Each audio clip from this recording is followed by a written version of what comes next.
A paz do Senhor Jesus. Hoje a gente vai estar dando início a mais uma lição. E a lição de hoje é a lição de número 8, que tem como título Quem é esse aí? E para a gente começar, vamos ler o enfoque bíblico da revista de vocês, que está lá em Jeremias, no capítulo 1 e no versículo 5. E ele diz assim: Antes do seu nascimento, quando você ainda estava na barriga da sua mãe, eu o escolhi e separei para que você fosse um profeta para as nações. E o nosso texto bíblico está lá em Salmos, no capítulo 139. E aí o autor coloca os versículos picados, né? Então eu vou estar lendo para vocês os versículos que ele colocou. Senhor, tu me sondas e me conheces. Sabes quando me sento e quando me levanto. De longe conheces os meus pensamentos. Para onde me ausentaria do teu espírito? Para onde fugiria da tua face? Pois tu formaste o meu interior. Tu me tecestes no ventre da minha mãe. Graça te dou, visto que de modo assombrosamente maravilhoso me formaste. As tuas obras são admiráveis, e a minha alma o sabe muito bem. Os meus ossos não te foram encobertos, quando no oculto fui formado e entretecido como nas profundezas da terra. Os teus olhos viram a minha substância ainda informe, e no teu livro foram escritos todos os meus dias, cada um deles escrito e determinado, quando nenhum deles ainda existia. Sonda-me, ó Deus, e conheces meu coração. Prova-me e conheces os meus pensamentos. Vê se há em mim algum caminho mau e guia-me pelo caminho eterno. Então, esses foram os versículos do nosso texto bíblico.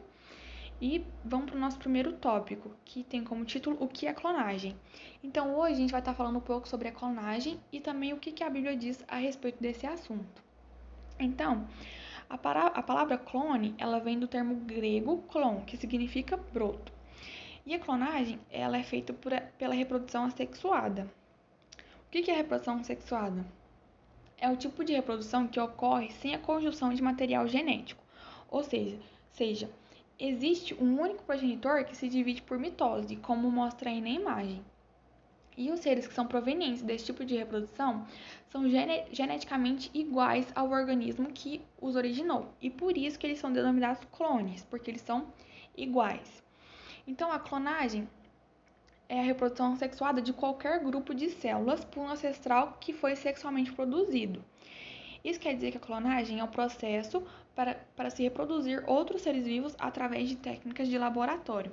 Porque eles pegam um ancestral que foi sexualmente produzido, que é essa primeira imagem aí, e a partir dessa, que foi sexualmente produzida, né, que já existe, eles clonam essa célula, como na reprodução feita por mitose, né? E o nosso próximo tópico fala sobre a clonagem humana em questão. Então, com o nosso grande avanço da ciência, né, há alguns anos já, algumas pesquisas com a finalidade de criar novos seres começaram a ser realizadas, que foi o caso da ovelha Dolly, que a gente já comentou na nossa aula presencial, né, que foi a ovelha criada em laboratório. Ela foi criada em 1900, criada não, ela foi clonada em 1997. E aí eles clonaram, né, essa ovelha de uma glândula mamária de outra ovelha. Então eles pegaram um gene que já existia, uma célula que já existia, e clonaram essa célula, como a gente viu, né, no tópico anterior. E aí a ovelha Dolly, ela viveu 7 anos e aí ela morreu em 2003 porque ela teve uma doença pulmonar. E a gente também tem outro exemplo, outro caso de clonagem, que é mais recente, que foi feito lá na China. E daí eles clonaram, a primeira vez que eles clonaram macacos. Daí essas são duas macaquinhas, o nome delas tá aí. É meio difícil falar porque é em chinês, né? Elas foram clonadas lá na China. E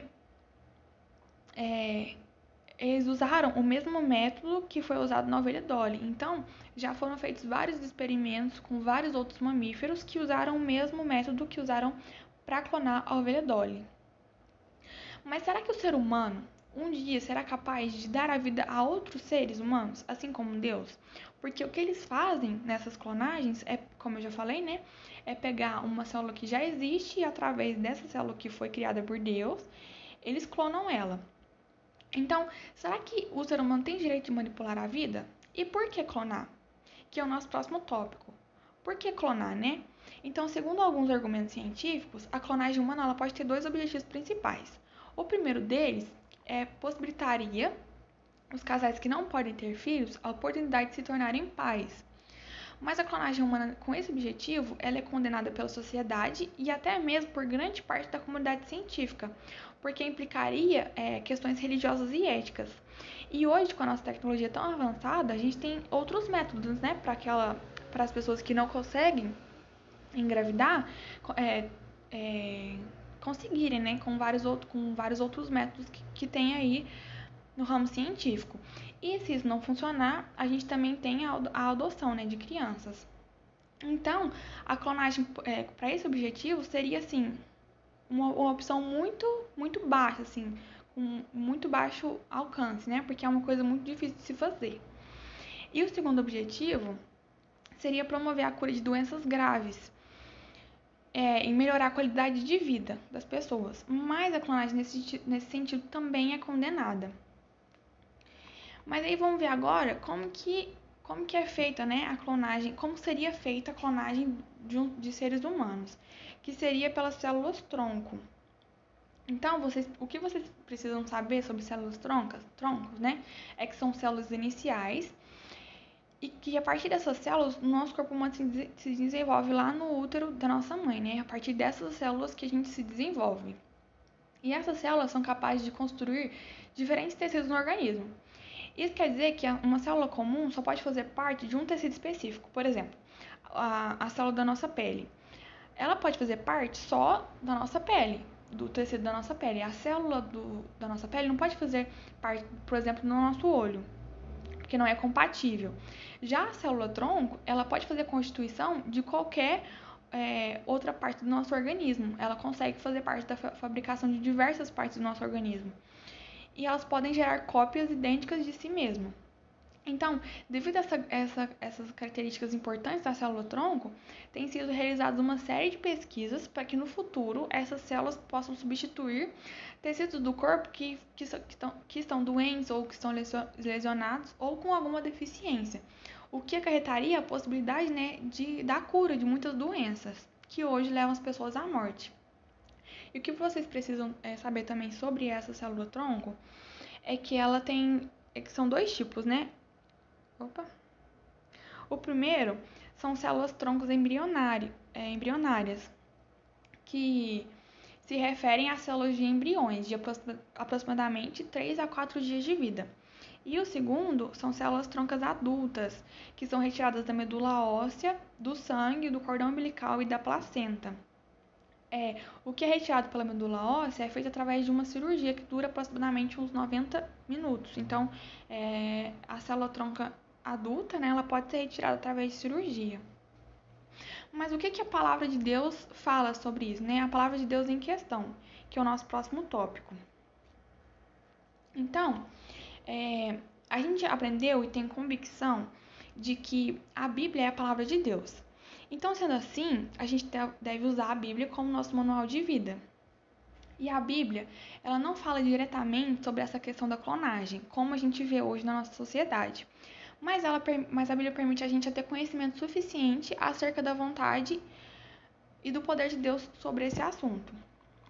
E aí, nas escrituras, relatam algumas histórias frustradas de homens de outras épocas que tentaram fazer o papel de Deus, porque a clonagem é isso, né? É tentar cumprir um papel de Deus, né? Que é o papel de criador. Então, vamos ver alguma dessas histórias.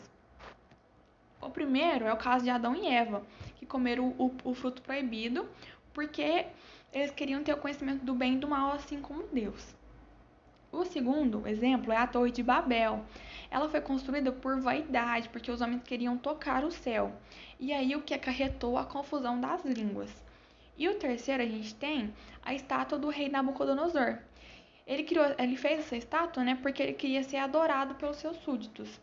Mas então ele ficou louco, né, terminou louco. E também terminou seus dias passando como um animal, que é o que é relatado na Bíblia. Então a gente tem esses três exemplos do ser humano tentando cumprir um papel de Deus, né? Tentando se incumbir daquilo que Deus faz, né? Daquilo que é o papel de Deus. E lá em Isaías 44:6, a gente pode ver de forma bem clara que existe um único Deus Todo-Poderoso e que nenhuma tentativa humana vai mudar essa realidade. Então esse versículo diz assim: Assim diz o Senhor, Rei de Israel, eu sou o Redentor, eu sou o Senhor dos Exércitos.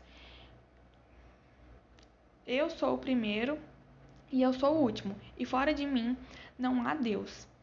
Então a gente pode ver assim de forma bem clara, né, que se a gente, como a gente falou antes já, a gente tem a convicção de que a Bíblia é a palavra de Deus e que é a verdade, então a gente acredita também nesse versículo, né? A gente também tem convicção de que realmente não existe outro a não ser Deus, né?